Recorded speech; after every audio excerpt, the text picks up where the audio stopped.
You're listening to Barbell Logic, brought to you by Barbell Logic Online Coaching, where each week we take a systematic walk through strength training and the refining power of voluntary hardship.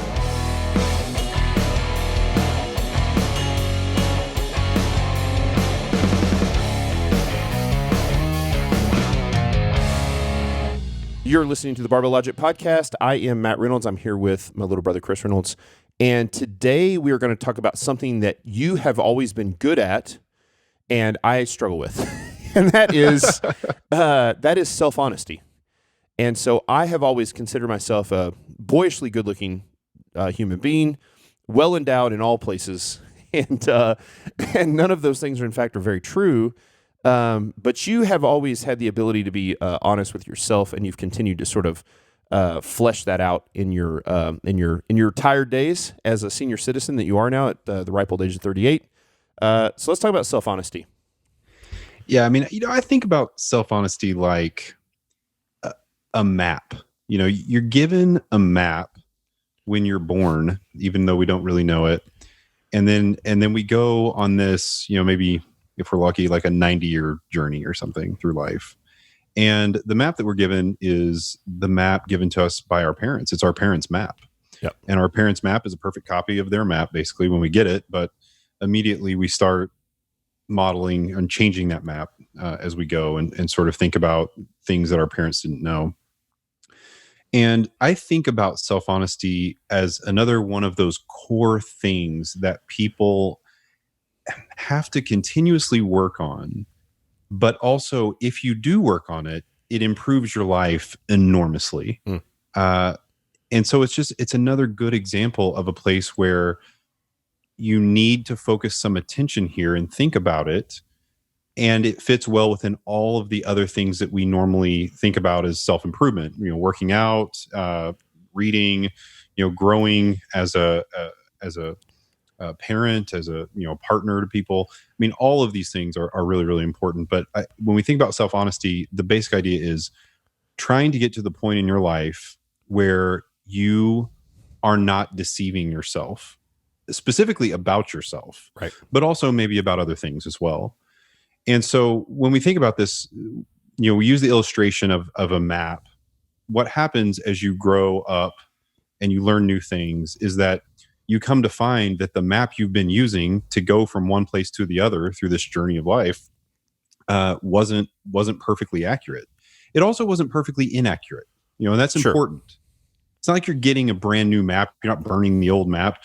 You got to pull out the eraser and you got to modify the map a little bit. But the problem is, and I think this is where most people get hung up, it's really painful to change your map.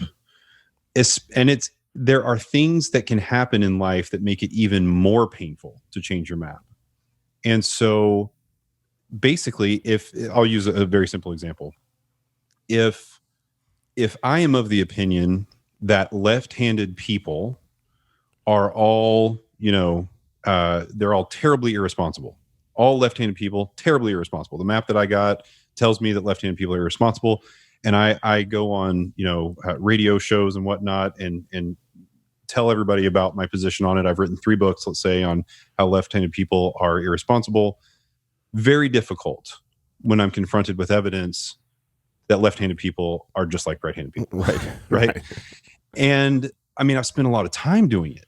Sure. And this is another concept that I think about, the idea of being pot committed, which is kind of a term that is used, I think, in poker or something. Yep. You've just got so much time and energy and emotional investment in believing something. You maybe even have a group of people. You're all the people that are against left-handed people. And so in order to change your opinion about this, it's more painful.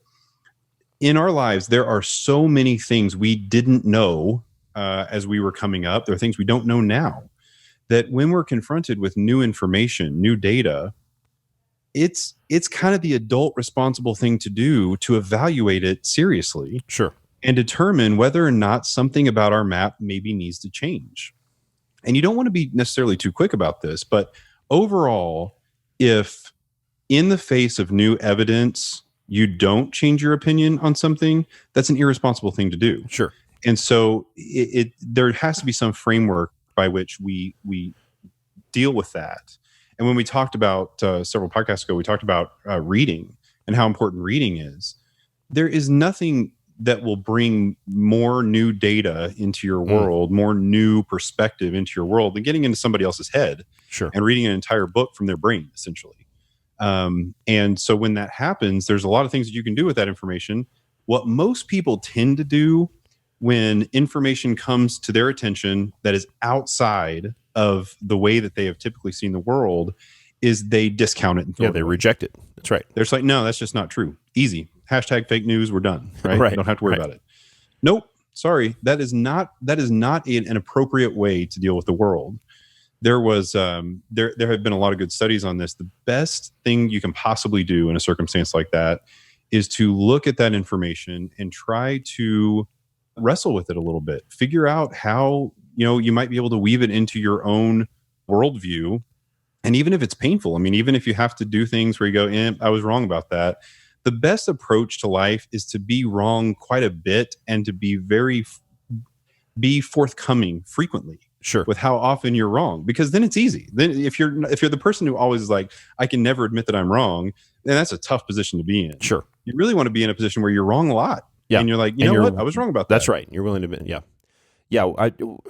I think that this podcast has gone well for me personally over the last few years because my humor is often self-deprecating humor. And so when you're the butt of your own jokes, and everybody's always, I can't pass up a great story where I am the butt of the joke, or like the kind of like the joke's on me sort of thing. I like telling those stories because I don't have to hurt anybody else's feelings because I'm there. And so, I've talked before too on the podcast about people who are so rebellious that if somebody shows them, if another person shows them, hey, this is a better way to do it, their natural inclination is to say, I'm never going to do it that way because you told me that that's the right way to do it. What a terrible way to live your life. I want to live my life where everyone tells me the best way to do it and they're right, and then I just follow. I'm like, yeah, that is, now that I think about it, it is the best way. I'll just do it that way. Like, I don't have any problem changing my ways on things, right? And so it's, and I think for both of us, neither one of us, while you and I sit on pretty opposite spectrums, sort of like, especially with those big life things like religiously and politically, neither one of us are holding the same map that mom and dad had. Like, we have both completely, like, one of us went one direction, one of us went the other, and you and I get along just fine. But I think part of the reason about that is that we've both thought a lot about it. And so I think a lot of people just take mom and dad's word for the thing, and often they're ingrained, their culture ingrains that into them, and they never leave that culture. I think one of the things that business and business success has offered us is it's exposed us to an outside world outside of the Ozarks, outside of Arkansas and Memphis and Springfield, Missouri. Like, we've been exposed to the rest of the world. And so it allowed us to think about these things. And maybe the way they looked at it isn't exactly correct. And maybe some of it is. And it is. Some of it that they thought was great. They left us with a lot of great things. And so I think it's super important. So where's the place you start with this? We've talked about the philosophical. I'm thinking about things like, have you done or do you recommend things like the Myers-Briggs personality test or Jordan Peterson's Understand Myself or the Enneagram? Have you taken those before? Yeah, I've taken so many personality tests at this point. I can't actually, I have to go back to the paperwork that I printed off with the results to remember which test is which. Yeah, sure. None of those exposed all that much for me on this front. Okay. That I could tie a inborn personality thing or even, whatever, a developed personality trait into this quality. I think the biggest thing about this quality is that it's about being comfortable enough with yourself that you can understand that you were wrong about something, or that you need to, that correcting your own perspective or your viewpoint or something about yourself is okay. I'll tell a story on myself. So I'll do exactly what Matt just said. Whenever the COVID thing hit, me and Matt and our mom and our sister were all texting. We got this text stream that we go back and forth on just to keep up with each other and keep family ties close and make sure everybody's okay. And my mom one night, she said, okay, what I want to know is, what is the actual definition of presumptively positive for COVID-19? I was like, oh, no problem, Mom, I got you. that means that you have all the symptoms, but the test hasn't come back yet. And Matt called me out. He was like, that's wrong. Exactly in those words. And then he corrected me. That's when you actually get tested, but the CDC has not confirmed. The interesting thing about this is I had to stop for a second and think about this for myself. I was like, man, I was totally wrong. I looked this up and I was just totally wrong. And it was a time for me to look back at my own, like, why'd that happen? Right. And some people would just dismiss it and sort of laugh it off and walk off. I don't. I actually look at it and go, wait a minute, I really don't want to spread misinformation ever. So this is a tiny microcosm, but what is the source? And here's the source. When you read as much as I do, as frequently as I do, because it's my job, that's all I do, I can't always tell you where I learned something. I'm accumulating information really quickly, but I don't really necessarily know that I got it from a certain place. And I don't know always what I've learned from, let's say, a very credible source inside of a book, and I don't versus what conclusion I've drawn on my own, or what I've read from a newspaper. I don't know. Yep. And so oftentimes I'll think that I'm right about something and I'll just say it with an enormous amount of confidence.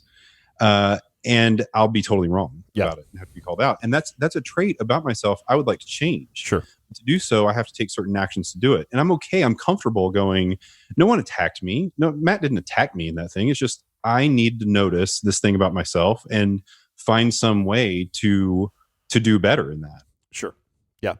I've taken all of these personality tests and also have lived, I've told some of my story in the podcast, especially in the early days, of some of the hard things we've gone through in life and in marriage. Since 10 years ago, more than that now, 11 years ago, my marriage was not in a good place, mostly because I was a dumbass. And then just like the hard things of life and the gravity of life, we've had miscarriages and we've had tragedy in our family and we've had major career changes and, all those things have occurred. And then of course now as the business has grown and we've got, 70 employees or whatever, like you learn, you have to be self-aware and self-honest about, especially when you're the owner and CEO of the company, where you're strong and where you're weak. And I don't want to ever surround myself with yes men. It's the thing I'm most scared about. It's the thing I've seen in other mentors in my life that ruined them is they would surround themselves with people that would constantly tell them how wonderful they were. I want to surround myself with people that tell me like, nope, you can't do it that way, right? And so an interesting thing about this is, I don't think I've ever said this on the show, and I'm actually even a little bit nervous even broaching this topic, is that Barbell Logic is known as a people company. We are a service company. We treat people extremely well, right? I am a low agreeableness, low compassion person, personally. Now, that doesn't mean that I don't care about my staff or care about my clients. I do. Most of those personality tests, the one that I think is the thing that exposes the most sort of uncomfortable things is the understandmyself.com. I have no relation with that. Like, it's $10. Go take it. It's a blast. Understandmyself.com. But I've never met anybody that took that and was happy with the results, right? And what I found out about me is extremely high conscientiousness, extremely high industriousness, right? Fairly high on the intelligence scale. Like I can focus and get shit done. No problem, right? Compassion, agreeable. I am a goal-driven person. I am working towards the goal. So what does that mean? What that means is that I hire my best paid people. My VPs of my business are all people persons. They are deeply compassionate, deeply empathetic, right? And that bleeds into me. And I've learned how to be self-aware enough to say like, my personality is such that I don't want to have to think about that stuff. But I'm running a service business. Like, how important is compassion and empathy? Like, extremely. And so if I surrounded myself with other people who were just like me, we would not be a service company. We would not be a people company, right? And so I think it's just, and like your skill set, not you specifically, but the listener's skill set is obviously going to be different than mine or different than yours. But to recognize where your strengths are is important, and to recognize where your weaknesses are and surround yourself with people who build that up is it's paramount.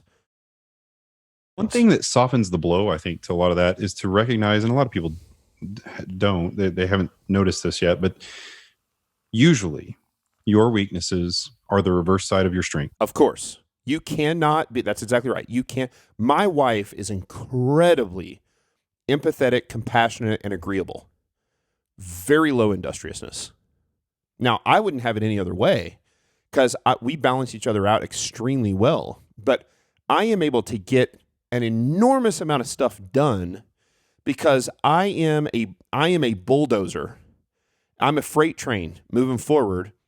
And if I'm not careful, I'll run over people, right? And so I put people in my business that help cultivate that, pull people off the tracks. So when I'm going 200 miles an hour on the train track, I don't start running over people, right? But if I were more compassionate, I was more empathetic, I wouldn't be able to go 200 miles an hour on the tracks. So the thing is that when you get into times of crisis, like now, in the middle of the coronavirus, when I had COVID, I'm in the hospital and I'm watching people cancel their memberships because their gyms are getting closed.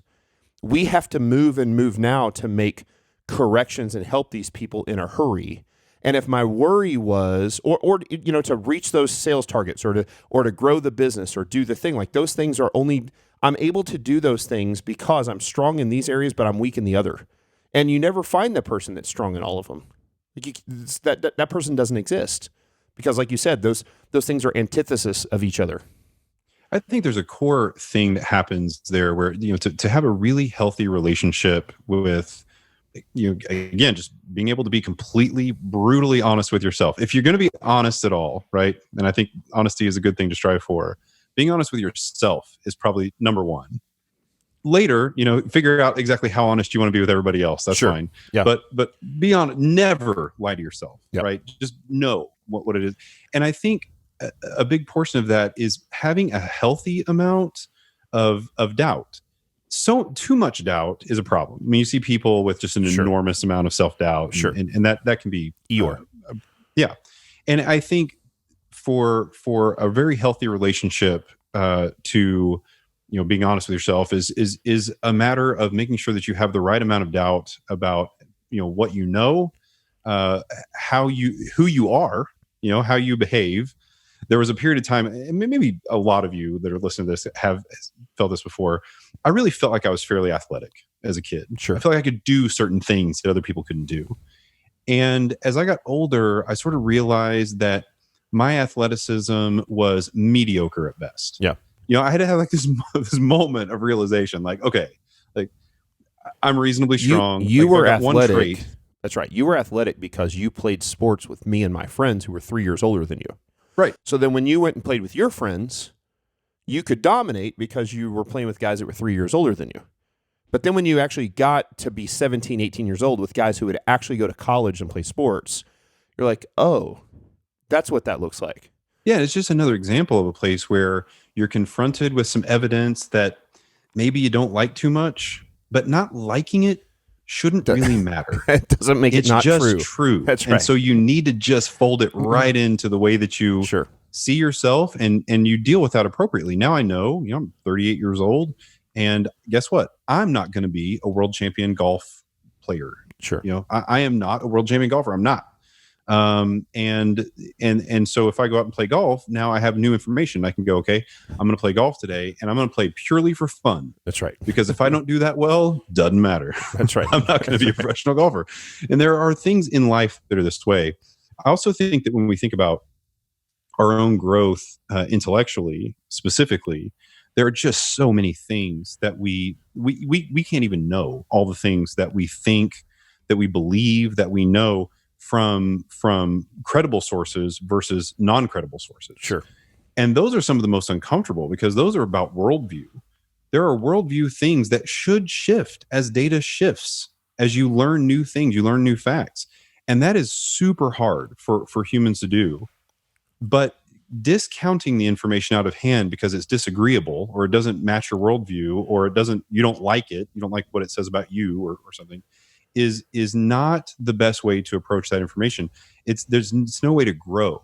The way you grow as a person is by understanding that information and moving it into your sphere of the way you see the world and the way that you operate with people around you. Yep, absolutely. Man, that's awesome. Anything else before we wrap it up? Any practical information more that we need to take away? I think the biggest thing for most people is just to try to recognize it. I think you got to find that spot where, if you want to start with a really easy one, think about the groups you belong to. And we've had other podcasts where we talk about this. Think about the groups you belong to, and then think about the opposing group. Think about a group that is on the other side, whatever it is. Yeah, like if you were, say, like, if you were like Joe Exotic, and you were like, hey, think about the friends that hung out with me. So, you're all gay. You love meth. You have mullets, lots of tattoos, and a bunch of illegal tigers. And then you're like, hey, what's the other side look like? Right. And you're like, listen, other side, let me tell you what the other side looks like. Carol Baskin, also a shitty person. So the other side. So maybe that's not the best example, but it is interesting to see. People love to hang out with other people that are just like them, that, again, give them that confirmation bias, right? Like, yep, that's right. We all love Trump, or we all love this, or we all love this religion, or we all love this thing, right? Or, we're all blue collar, we're union guy, like grandpa, right? Like our grandpa growing up, he's a union guy, right? He sheet metal union. So he literally didn't matter. He was kind of a Truman Democrat. That's what grandpa was. It literally would not have mattered if we had rounded up groups of people, if Democrats had rounded up groups of people and put them in ovens, grandpa's going to vote Democrat because they're the pro-union people, right? Because that was his group. And that was the thing that he identified as. Like, this is who I am, and that's who he was. And so I think it's very important to look around. That's why I think it's so imperative to have people that you are friends with who have different worldviews than you. We had a guy that lived with us for about 6 months. He was getting a divorce and lived with us for 6 months. Guy could not have been more opposite than me, especially politically, economically. And we got along great because I wasn't trying to turn him into me, and he wasn't trying to turn me into him. And we talked about it. We had great conversations about it. We had some like decent debates, but they were never like heated or angry, because we understood that both people still genuinely wanted what was best for humanity. Like, you think about like what without talking about ours, getting like your political affiliation or the way you think about economics or like the government's role and those sort of things. Like, nobody however you land on that aisle, the group that's on the other side doesn't land on that other side because they're evil and they want what's terrible for humanity. They also think that what they believe is best for humanity. And so when you recognize, like, well, we're all trying to figure out what's best, and while we disagree about the way to do those things, like, it allows us to confront our own sort of lack of expertise, right, and weakness, and figure out, like, where are the things that I have to be better at, or surround myself with people that make me better. That's right. The approach is an approach of curiosity. That's all it is. If you approach something with curiosity, you can say, I have some facts and I have some basic understanding of this topic, but I may not be totally right about this. Let's figure this out together. Sure. With somebody who thinks differently than you. What's fascinating is you'll find almost never do you massively disagree. Sure. You a little bit disagree. And on some core values, you may disagree, but you're not going to change anybody's perspective on core values anyway. Sure. But you'll learn a lot about what they think and what happened, why they're rooted in a particular position. I think that's really important, especially, again, as you read, as you approach the world. Reading is the one place where I feel like you will get so much information from someone else's head, and it's useful to evaluate that information. Now, I will say, you want to evaluate it critically. Critical thinking is very important in this. Don't usually just accept everything that you read. Of course. Just like you don't accept everything that you see on the news or that you see in social media. You need to approach it with a critical eye.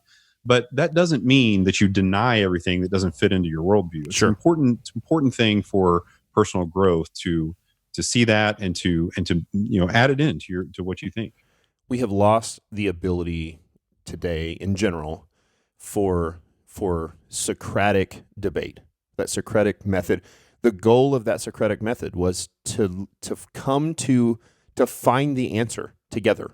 And you might even land on different answers, but the goal was not to vilify the other person or to win the debate. And I think that's so often now what we see, especially in the social media world, where everyone has a platform. Everybody has the box on the corner, the soapbox that they can stand on. And it's never about, or it's rarely about, coming to an answer together, or rather than, vilifying the other side or winning the debate. Like, everybody's so focused on winning.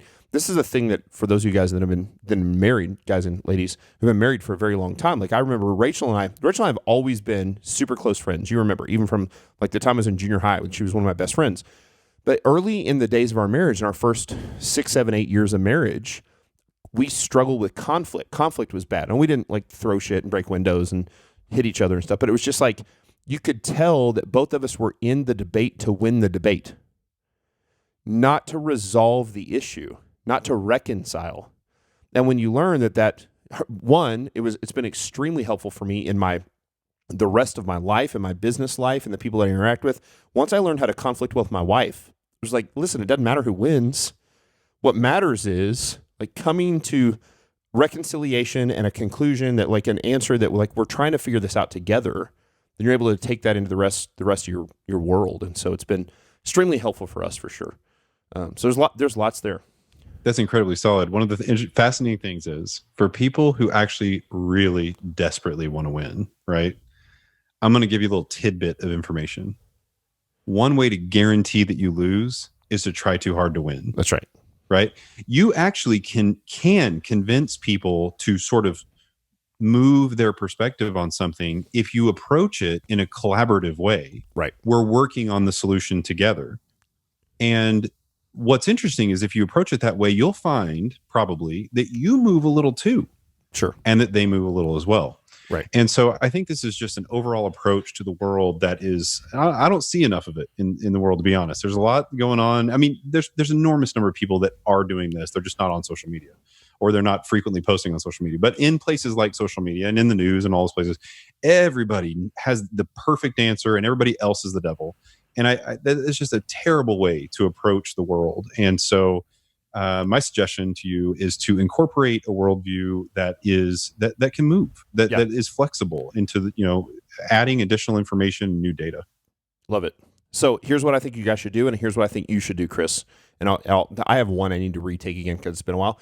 I think this week we should all take the Myers-Briggs test, which is free and only takes probably 10 minutes. The Enneagram, ENNEAGRAM, I think, which is free. And you should do understandmyself.com, which costs $10. And then we'll come back on a future show and we'll compare and we'll see what we're like, and we'll just be so we can get on this show and we can sort of shout from our soapbox about how you should be self-honest. Let's actually put it out there and let's actually read where we are, where we land, and you'll see where our weaknesses are and where our strengths are. It'll be interesting to see and compare. So don't share anything you get with me beforehand. And all you know about me is that I talked a little bit about the understand myself stuff. And so mine will mostly be fresh as well. And for our listeners, do the same thing. And then you'll know what you're walking through as we walk through it and know where you land as well. We'll go from there. So it's a great way to start being honest with yourself. So, hey, thank you for listening to another Barbell Logic Principles episode. If you love what we're doing, please give us 5 stars on iTunes. I don't know if you've seen, our iTunes average is 5.0. That's pretty good. And we're approaching 1,000 reviews. So it's pretty solid. Our numbers, in fact, I think partly because of the Principles series that we're doing right now, along with the MED series we had done in the past, our numbers in March were the highest numbers we've ever had. Now, it could also be that everybody's at home with nothing to do and they're listening to podcasts. But we were about 20,000 more podcast downloads last month than we've ever been in any given month. So our numbers are fantastic. It sucks because podcast advertising ain't great right now because nobody's buying anything. So, there's that. We actually have all these advertisers. I don't know if I told you this. Tushy, I haven't said this on the podcast yet. So Tushy, by the way, do not go to tushy.com. That is not a site you want to go to. It's hellotushy.com/logic. I got on tushy.com in a first-class seat on an airplane a few weeks ago. Not good. Not good at all. It's not where you want to go. It's an entirely different site. Oh, my God. It was a different principle entirely. Hellotushy.com. So Tushy sponsored the podcast. I've been working on Tushy for a while. You guys know. Chris knows. I have never used toilet paper. I've always been a baby wipes guy. You guys all know this. You've heard. And then a few years ago, I converted from baby wipes to bidet, which is like a giant step up. I've always used Tushy bidets. I freaking love them. Tushy, I work on them. They sponsor the podcast. Coronavirus hits. All the toilet paper sells out. Guess what the next thing is that sells out? All the bidets. Tushy did about $9 million in revenue in all of 2019. They did $1 million in the first Friday of March. Holy crap. In one day. So it's awesome. So if you go, and this is not the official ad or anything, but if you go to hellotushy.com/logic, you get a pretty good discount off the Tushy bidets. And I think they're back in stock now. By the time this thing runs, they'll be back in stock. They're awesome. You don't need toilet paper, people. Like, that's archaic. You stick your finger up your rear end with a toilet paper. That's no good. Just get a little shower. That's what you need, a little shower. That's all you need. Anyway, we'll do the official ad at some point. I've been holding off on the ad because, there's either nothing to buy or the stuff that's good to buy, it's all sold out, like the Tushy bidets. So thanks for listening. Go get that understandmyself.com, Enneagram, and the Myers-Briggs, and we'll talk about our personalities here in a couple weeks. We'll see you guys.